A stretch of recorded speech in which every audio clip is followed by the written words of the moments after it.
25-26ನೇ ಸಾಲಿನ SSLC ವಿದ್ಯಾರ್ಥಿಗಳು ಇಲ್ಲಿ ಕೂತಿದ್ದೀವಿ. ಈಗ ಕಳೆದ 2 ದಿವಸದ ಹಿಂದೆ ವಿದ್ಯಾರ್ಥಿನಿಯರನ್ನ ಕೂರಿಸಿ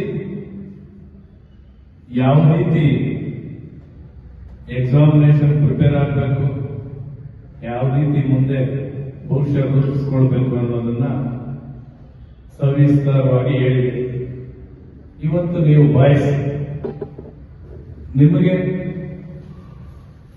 ಕೆಲವೊಂದು ವಿಷಯಗಳನ್ನ ತಿಳಿಸೋಣ ಅಂತ, ಎಕ್ಸಾಮಿನೇಷನ್ ಬಗ್ಗೆ ಕೆಲವು ವಿಷಯಗಳನ್ನ ಚರ್ಚೆ ಮಾಡೋಣ ಅಂತ ಇವತ್ತು ಇಲ್ಲಿ ನಾವು ಕೂತಿದ್ದೇವೆ. ಮೊದಲಿಗೆ ನಾನು ಒಂದು ಎಕ್ಸಾಂಪಲ್ ಅನ್ನು ಕೊಡ್ತಾ ಇದ್ದೇನೆ. ಮಲ್ಲಿಗೆ ಹೂವು ಗೊತ್ತಲ್ಲ, ಆ ಮಲ್ಲಿಗೆ ಹೂವು ಗಿಡದಿಂದ ಕಿತ್ತ ಮೇಲೆ 24 ಅವರ್ಸ್ ಟೈಮ್ ಅಷ್ಟೇ ಅದಕ್ಕೆ. ಆ 24 ಗಂಟೆಗಳಲ್ಲಿ ವಿವಿಧತೆಯಲ್ಲಿ ಏಕತೆಯನ್ನ ತೋರಿಸ್ತಾ ಇದ್ದಾರೆ. ಪ್ರತಿಯೊಂದು ಪುರುಷ ಅದನ್ನ ಪೂಜೆಗೆ ಯೂಸ್ ಮಾಡ್ತಾರೆ, ಮುತ್ತೈದೆಯರು ತಲೆಗೆ ಇಟ್ಕೊಳ್ತಾರೆ, ದೇವಸ್ಥಾನಗಳಲ್ಲಿ ಯೂಸ್ ಮಾಡ್ತಾರೆ, ಪ್ರತಿಯೊಂದಕ್ಕೂ. ಆಮೇಲೆ ಎಲ್ಲರಿಂದನೂ ಬೇಡಿಕೆ ಇರುವಂತ ಒಂದು ಹೂವು ಅಂದ್ರೆ ಮಲ್ಲಿಗೆ ಹೂವು. ಆ ಗಿಡದಿಂದ 24 ಗಂಟೆ ಆದ್ಮೇಲೆ ಬಾಡಿ ಹೋಗ್ತದೆ, ಆದ್ರೂ ತನ್ನ ಗುರ್ತನ್ನ ಅದು ಬಿಟ್ಟು ಹೋಗ್ತದೆ. ಈಗ ರೇಷ್ಮೆ ಹುಳು ನೋಡಿರ್ತೀರಲ್ಲ ನೀವು, ರೈತರ ಜೀವನಕ್ಕೆ ಒಂದು ಉಪಕಸಬಾಗಿ ರೇಷ್ಮೆ ಹುಳದ ಸಾಕಾಣಿಕೆ ಮಾಡ್ತಾರೆ. ಆ ರೇಷ್ಮೆ ಹುಳು ಆಗ್ತದೆ, ಗೂಡನ್ನು ಕಟ್ತಾರೆ. ಗೂಡನ್ನು ಕಟ್ಟಿ ಆ ಗೂಡನ್ನ ಹಂಗೆ ಕಂಟಿನ್ಯೂ ಬಿಟ್ರೆ ತನ್ನ ಮೂತ್ರ ವಿಸರ್ಜನೆಯಿಂದ ರಂಧ್ರ ಮಾಡಿಕೊಂಡು ಈಚೆ ಬರ್ತದೆ, ಚಿಟ್ಟೆಯಾಗಿ ಈಚೆ ಬರ್ತದೆ. 300-400 ಮೊಟ್ಟೆ ಇಡ್ತಾರೆ. ಮೊಟ್ಟೆ ಇಟ್ಮೇಲೆ ಮರಣ ಹೋಗ್ತದೆ. ಅಂದ್ರೆ ತನ್ನ ಗುರ್ತನ್ನ ಬಿಟ್ಕೊಯ್ತಾರೆ. ಮಲ್ಲಿಗೆ ಹೂವು ಹೇಗೆ ತನ್ನ ಗುರ್ತನ್ನ ಬಿಟ್ಟು ಬಾಡಿ ಹೋಗ್ತದೋ, ಹೆಂಗೆ ರೇಷ್ಮೆ ಹುಳು ತನ್ನ ಗುರ್ತನ್ನ ಬಿಟ್ಟು ಹೆಂಗೆ ಮೊಟ್ಟೆ ಇಟ್ಮೇಲೆ ಸಾಯ್ತದೋ, ಹಂಗೆ ನೀವು ಸಹ ನಿಮ್ಮ ಗುರ್ತನ್ನ ಸಮಾಜಕ್ಕೆ ಮಾದರಿಯಾಗಿ ನಿಮ್ಮ ಬಗ್ಗೆ ಮಾತಾಡೋಕ್ಕೆ ಇಡಬೇಕಾಗ್ತದೆ. ಅದರಿಂದ ನಿಮ್ಗಾದ್ರೆ 7 ವರ್ಷ ಆದ್ಮೇಲೆ ಒಂದು ಯೋಚನಾ ಶಕ್ತಿ ನಿಮ್ಮಲ್ಲಿ ಬಂದ್ಬಿಡ್ತದೆ. ಯಾವುದು ಒಳ್ಳೇದು ಯಾವುದು ಕೆಟ್ಟದ್ದು ಅಂತ ಬಂದ್ಬಿಡ್ತದೆ. ಈಗಾಗಲೇ ನೀವು 12 ವರ್ಷ ಶಾಲೆಯಲ್ಲಿ LKG ಇಂದ 10th ಸ್ಟ್ಯಾಂಡರ್ಡ್ 12 ವರ್ಷ ನೀವು ಸ್ಟಡಿ ಮಾಡಿರ್ತೀರ. ಇದು ಬಹಳ ಬಹಳ ಮುಖ್ಯವಾದ ಘಟ್ಟ. ನಿಮ್ಮ ಜೀವನವನ್ನ ರೂಪಿಸಿಕೊಳ್ಳುವಂತ ಒಂದು ಮುಖ್ಯವಾದ ಘಟ್ಟ. ನೀವ್ಯಾರು ಹೆದರ್ಬೇಕಾಗಿಲ್ಲ. ನೀವೆಲ್ಲ ಒಳ್ಳೆ ಸ್ಟೂಡೆಂಟ್ ಇದ್ದೀರಾ, ಒಳ್ಳೆ ಕಮ್ಯುನಿಕೇಶನ್ ಇದೆ, ರೀಡಿಂಗ್ ಇದೆ, ರೈಟಿಂಗ್ ಇದೆ. 100ಕ್ಕೆ 100% ನಮಗೆ ಭರವಸೆ ಇದೆ. ನೀವೆಲ್ಲ ಪಾಸ್ ಆಗಿ ಹೋಗ್ತೀರ.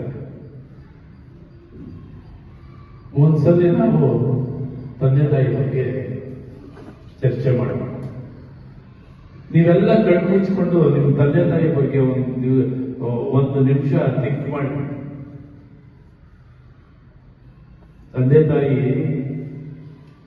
ನಿಮ್ಗೆ ಜನ್ಮ ಕೊಡ್ಬೇಕಾದ್ರೆ ಆ ರಕ್ತದ ಒಡಿದಲ್ಲಿ ನಿಮ್ಮನ್ನ ಜನ್ಮ ಕೊಡ್ತಾರೆ, ಪುನರ್ಜನ್ಮ ತಗೊಳ್ತಾರೆ. ನಿಮ್ಮಿಂದ ಬಹಳಷ್ಟು ಆ ತಾಯಿ ಫ್ಯೂಚರ್ ಅಲ್ಲಿ ಬಹಳಷ್ಟು ಕನಸುಗಳನ್ನ ಕಾಣ್ತಾ ಇದ್ದಾರೆ. ಈಗ ಒಂದು ಮಗು ನಡಿಬೇಕಾದ್ರೆ 2 ವರ್ಷ ತಗೊಳ್ತಾನೆ. ಆ 2 ವರ್ಷದವರೆಗೂ ನೀವೇನೆಲ್ಲ ಗಲೀಜು ಮಾಡೋ ತಾಯಿ ತೊಳಿತಾಳ.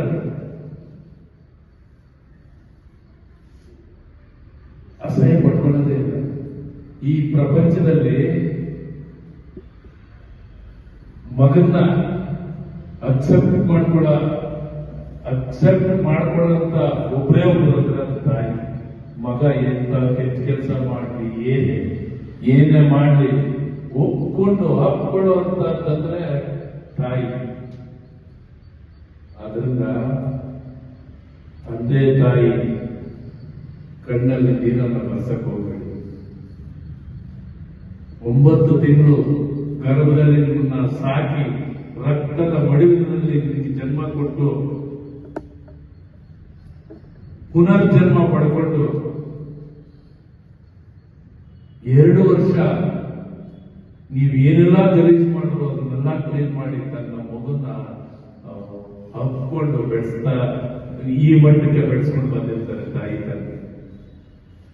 ಆ ತಂದೆ ತಾಯಿಗೆ ಯಾರು ನೋವು ಕೊಡಕ್ಕೆ ಹೋಗ್ಬೇಡಿ. ಈ ಭೂಮಿ ಮೇಲೆ ತಂದೆ ತಾಯಿ ನೋವು ಕೊಟ್ಟು ಬದುಕಿನ ನಿದರ್ಶನಗಳಿಲ್ಲ. ಒಂದು ಎಕ್ಸಾಂಪಲ್ ಹೇಳ್ತೇನೆ. ನಮ್ಮ ಏರಿಯಾದಲ್ಲಿ ಒಬ್ರು ತಾಯಿನ ಹಲವಾರು ಮಾತಂತ ಇದ್ರು. ಆಯಮ್ಮ ಆ ನೋವಿನಿಂದ ಏನು ಆ ತಾಯಿಗೆ ಕಾಲಲ್ಲೇ ಹೋಗಿದೆ. ಆ ನೋವಿನಿಂದ ಕೊಟ್ಟಂತ ಶಾಪ ಲಾಸ್ಟ್ಗೆ ಕಾಲೇ ಕಳ್ಕೊಳ್ಳಂತ ಸ್ಥಿತಿ ಮತ್ತು ಇದು ಕಣ್ಣಾರೆ ನಾವು ಕಂಡಿರೋದು ಸತ್ಯ. ಅದರಿಂದ ತಂದೆ ತಾಯಿಗೆ ನೋವು ಕೂಡ ಹೋಗಬೇಡಿ.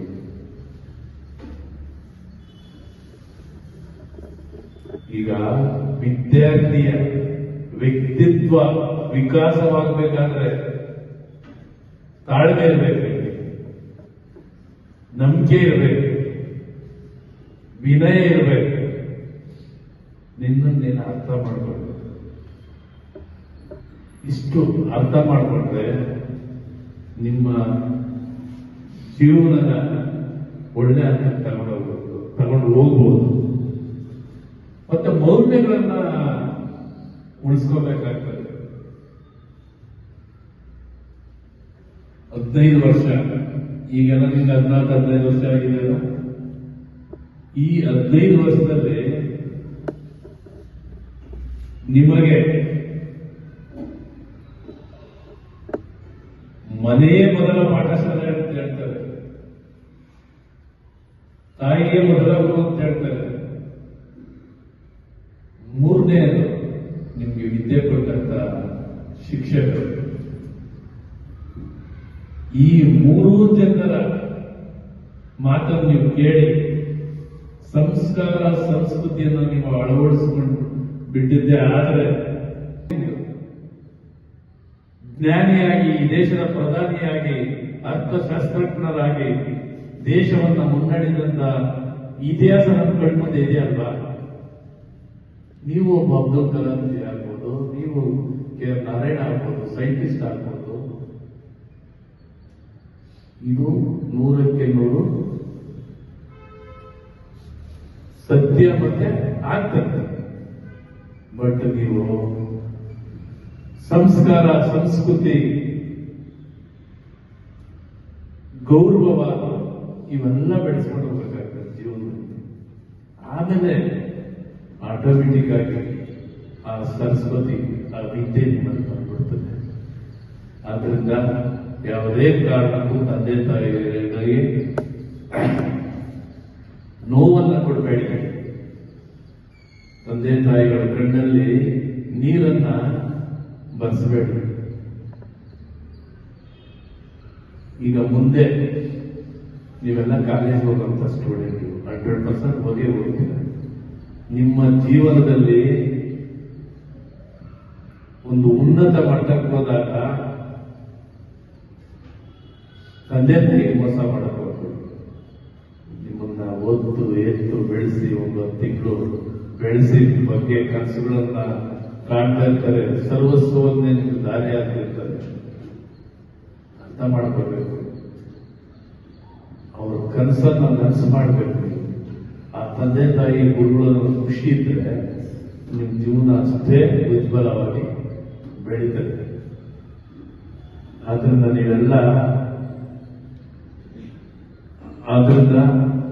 ನೀವೆಲ್ಲ ಇಷ್ಟು ದಿನ ಏನಾದರೂ ತಂದೆ ತಾಯಿಗೆ ನೋವಾಗಿ ಆಗುವ ರೀತಿ ನಡ್ಕೊಂಡಿದ್ರೆ ಬಿಟ್ಬಿಡಿ. ಇವತ್ತಿಂದ ಹೊಸ ಮಕ್ಕಳಾಗ ತಂದೆ ತಾಯಿನ ಸಂತೋಷಪಡಿಸಿ, ನಿಮಗೆ ಆ ದೇವರು ಒಳ್ಳೇದು ಮಾಡ್ತಾರೆ. ಇದನ್ನೆಲ್ಲ ನೀವು ಪಾಲಿಸ್ತೀರ ಅಂತ ನಾನು ತಿಳ್ಕೊಂಡಿದ್ದೀನಿ. ಹೇಳಿ, ಆ ದೇವರು ನಿಮ್ಗೆ ಒಳ್ಳೇದು ಮಾಡಲಿ, ನಿಮ್ಮ ಭವಿಷ್ಯ ಉಜ್ವಲವಾಗಲಿ, ಸಮಾಜಕ್ಕೆ ಒಳ್ಳೆ ವ್ಯಕ್ತಿಗಳಾಗಿ ಬೆಳೀಲಿ ಅಂತ ಹೇಳಿ ಇಲ್ಲಿಗೆ ಈ ಮಾತನ್ನ ಮುಗಿಸ್ತಾ ಇದ್ದಾರೆ. ಎಲ್ರಿಗೂ ನಮಸ್ಕಾರ.